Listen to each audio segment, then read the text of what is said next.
अस्सलाम वालेकुम students and welcome to channel study वाला। आज हम बात करेंगे पेयरिंग स्कीम की।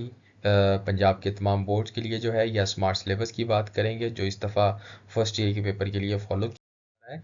उसमें सबसे पहले तो ये कि 100 मार्क्स का पेपर होगा जिसमें से 20 मार्क्स आपके ऑब्जेक्टिव के होंगे और 80 मार्क्स आपके सब्जेक्टिव पार्ट के। चार यूनिट जो है इस दफ़ा एक्सक्लूडेड है, यूनिट नंबर 4, 7, 9 एंड 12। इनमें से आपका कोई क्वेश्चन नहीं आएगा तो इनको तैयार करने की ज़रूरत नहीं। ऑब्जेक्टिव पार्ट जो है आपका यूनिट नंबर 1, 2, 5, 8 एंड 10 से टोटल 8 नंबर का ऑब्जेक्टिव इसमें से आएगा, जिसमें से 5 सिनोनिम्स होंगे और 3 एमसीक्यूज होंगे। इन दोनों एमसीक्यूज तरह के एमसीक्यूज में क्या डिफरेंस है ये आगे चल के मैं बात करता हूँ। और इन 4 यूनिट्स में से आपको टोटल 5 मार्क्स के एमसीक्यूज आएंगे। यूनिट नंबर 14 से आपको 2 सिनोनिम्स होंगे, 2 वर्ड्स दिए होंगे, अंडरलाइन हुए होंगे सेंटेंस में से, और आपको उसके मीनिंग बताने हैं। और नेक्स्ट आते हैं इन तमाम यूनिट से, ये जितनी भी सारी ऊपर यूनिट्स मेंशन्ड हैं इन तमाम में से 5 एमसीक्यूज आएंगे ऐसे जिसमें से आपको करेक्ट फॉर्म ऑफ वर्ब लगानी है। इसके ऊपर हमारा पूरा एक सेपरेट लेक्चर भी मौजूद है कि करेक्ट फॉर्म ऑफ वर्ब कैसे सिलेक्ट की जा सकती है। उसके मैं वीडियो लिंक भी आपके साथ शेयर कर दूंगा और इसको किस तरीके के साथ अटेम्प्ट करना है इस पूरे ऑब्जेक्टिव को भी, ये भी हम डिस्कस करते हैं। नेक्स्ट है हमारे पास सेक्शन 2 आ जाएगा, हमारा सब्जेक्टिव पार्ट स्टार्ट हो जाएगा।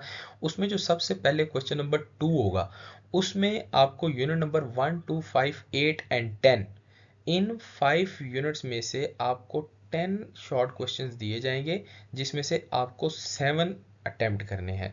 तो ये टोटल आपके 14 मार्क्स का आपका इन 5 यूनिट्स में से आएगा।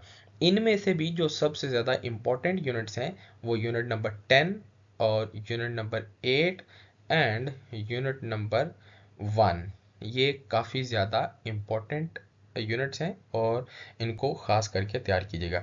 क्वेश्चन नंबर अगर 3 की बात करें तो क्वेश्चन नंबर 3 जो है वो 3, 6, 11 एंड 13 यूनिट्स में से आएगा और टोटल आपको इसमें 8 शॉर्ट क्वेश्चंस दिए होंगे जिसमें से आपने 5 करने हैं और ये टोटल 10 मार्क्स का होगा। और इसमें कुछ आगे हमारे पास यूनिट नंबर है 14। यूनिट नंबर 14 हमारा प्ले है, जो लास्ट चैप्टर है हमारा, उसमें आपको 5 शॉर्ट क्वेश्चन दिए होंगे और 3 आपको अटेम्प्ट करने हैं और ये टोटल 6 मार्क्स का आपका इसमें से पेपर आएगा यूनिट नंबर 14 में से। तो नेक्स्ट मूव करते हैं, क्वेश्चन नंबर 5 है, आगे हमारा सेक्शन 2 स्टार्ट हो जाता है। ये सारे का सारा हमारा ग्रामर का पोर्शन है। इसमें क्वेश्चन नंबर 5 जो है वो सबसे पहले आपको लेटर या एप्लीकेशन दी गई होगी। एक लेटर होगा और एक एप्लीकेशन होगी, आपको उन दोनों में से एक चीज़ अटेम्प्ट करनी है, चाहे वो आप लेटर अटेम्प्ट कर लें चाहे एप्लीकेशन अटेम्प्ट कर लें, लेकिन ये 10 मार्क्स का होगा। लेटर और एप्लीकेशन किस तरीके के साथ अटेम्प्ट की जाती है इसकी सेपरेट वीडियो हमारी मौजूद है जो हम आपको इसके साथ ही लिंक प्रोवाइड कर देंगे। क्वेश्चन नंबर 6 में हमारे पास स्टोरी होगी। स्टोरी आपको 2 दी होंगी और उनमें से आपको एक अटेम्प्ट करनी है और ये स्टोरी आपकी 10 मार्क्स की है। क्वेश्चन नंबर 7 के 2 पार्ट्स हैं, 7A है और 7B है। 7A की अगर हम बात करें तो 7A आपको यूनिट नंबर 3, 6, 11 एंड 13 में से आएगा। ये बेसिकली पोएम्स हैं। पोएम्स में से आपको एक स्टैंजा आएगा, आपने उस स्टैंजा की एक्सप्लेनेशन करनी है और ये स्टैंजा आपको एक ही दिया होगा, इसके अंदर आपको स्टैंजा की चॉइस नहीं होगी और इसके टोटल मार्क्स होंगे 5। और 7B जो क्वेश्चन है वो 1, 2, 5, 8 एंड 10, इसमें से आपको एक पैरा दिया होगा या 2 to 3 लाइंस दी होंगी जिसकी आपने पंक्चुएशन करनी है। पंक्चुएशन किस तरह करनी है इसके हवाले से भी बिल्कुल आपको वीडियो प्रोवाइड की जाएगी और इसके जो लिंक है वो इसी वीडियो के एंड पर मौजूद होगा।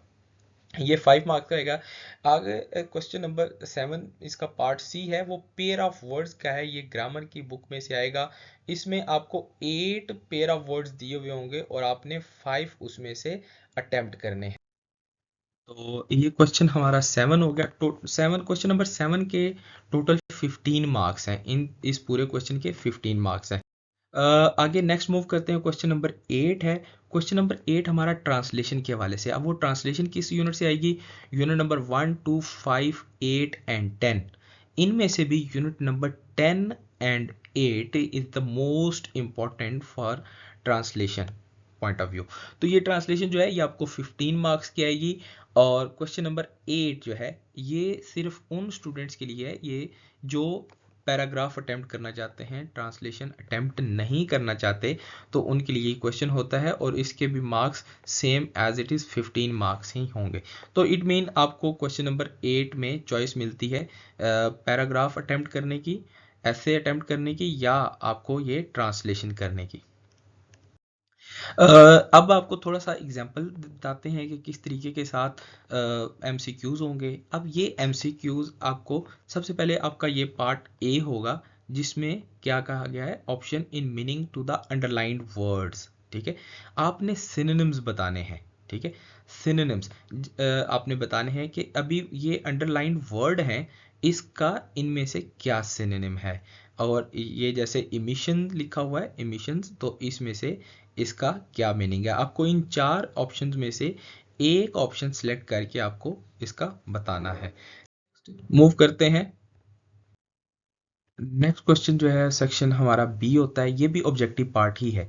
इसमें आपको आंसर करना होता है। फॉर एग्जाम्पल जैसे ये क्वेश्चन लिखा है, what was the purpose of हिलफुल फजूल। अब ये क्वेश्चन है और क्वेश्चन का आपको 4 डिफरेंट ऑप्शंस दिए होंगे, इनमें से आपको एक को सिलेक्ट करना है। हु वाज खिपिल, फॉर इंस्टेंस ये यूनिट नंबर 14 से आपको दिया गया है कि हु वाज खिपिल। तो अब आपको उसने 4 डिफरेंट ऑप्शन दिए हैं, मैसन, पोएट, बिल्डर, कोच। तो खिपिल कौन था, वो शापेश का बिल्डर था। तो आपने इसका ये ऑप्शन सेलेक्ट कर देना है। The theme of the echoing green, ये जो हमारी जो पोइम है अगर उसकी बात करें तो वो किस बारे में बात करती है, द साइकिल ऑफ लाइफ। इस तरीके के साथ आपने या अगर इसकी बात कर लें, who is the speaker of poem those winter Sunday, a child. वो एक चाइल्ड जो है वो बेसिकली अपना एक चाइल्ड इस स्टोरी का नरेटर है, स्पीकर है। तो इस तरीके के साथ आपने इन ऑप्शंस को सिलेक्ट करना है। ये पार्ट बी।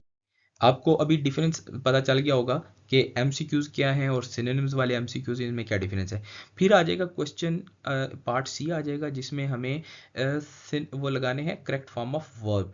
अब ये करेक्ट फॉर्म ऑफ वर्ब लगाने के लिए हमें सबसे पहले टेंसेस को बेहतर तरीके से अगर हमें पता होगा तो हम वो बेहतर तरीके के साथ इसको अटेम्प्ट कर सकेंगे, बजाय इसके कि पूरा चैप्टर जो है वो रट्टा लगाया जाए, उसको याद किया जाए, उसको स्कैम किया जाए।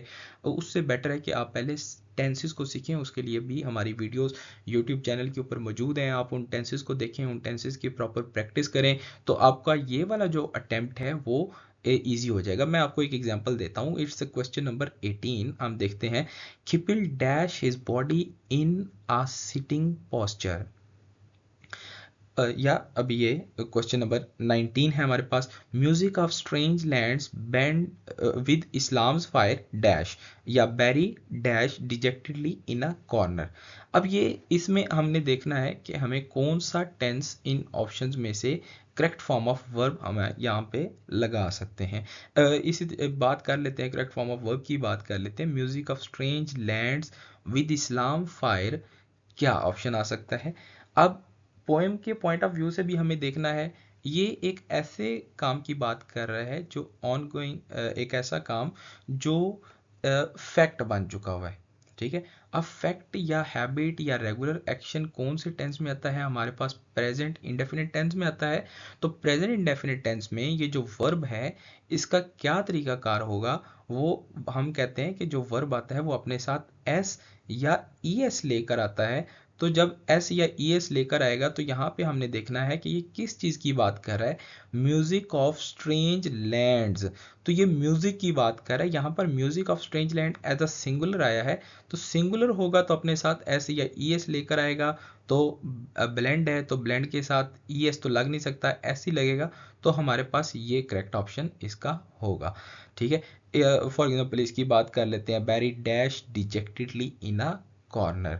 अब इसका जो वर्ब है ये हम देखें तो इसमें हमें ऐसा कोई एक्सिलरी वर्ब नहीं दिया गया जिससे हमें ये पहचान हो सके कि ये कौन से टेंस की बात है। लेकिन अगर कोई एक्सिलरी वर्ब मौजूद नहीं है तो ये इंडेफिनेट टेंस की पहचान है। अब इंडेफिनेट टेंस की पहचान है तो आगे देख लेते हैं कि हमारे पास ऑप्शंस क्या है।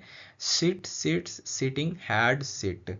तो इसमें से हमारे पास जो वर्ब आएगा बैरी, क्योंकि एक सिंगुलर थर्ड पर्सन सिंगुलर है या सिंगुलर पर्सन है, तो sits, Barry sits dejectedly in a corner. तो ये एग्जाम्पल हैं कुछ हमारे पेपर की क्वेश्चंस की। ये इस तरीके के साथ पूरा जो आपका पेपर बनेगा वो इस तरीके के साथ बनेगा। इसमें हमने इंपॉर्टेंट चैप्टर्स भी हाईलाइट किए हैं। नेक्स्ट वीडियो के अंदर कुछ इंपॉर्टेंट एक्सरसाइजेज में से इंपॉर्टेंट क्वेश्चन भी हाईलाइट करेंगे, और तब तक आप हमारे साथ कनेक्ट रहिए। और इस वीडियो के साथ जो बाकी लिंक्स हैं उनमें से देख लीजिएगा कि टेंसेस को किस तरीके के साथ कवर करना है, और बाकी जो पेपर के पैटर्न की चीज़ें हैं, क्वेश्चंस हैं, वो कैसे अटेम्प्ट की जा सकती हैं। Thank you so much.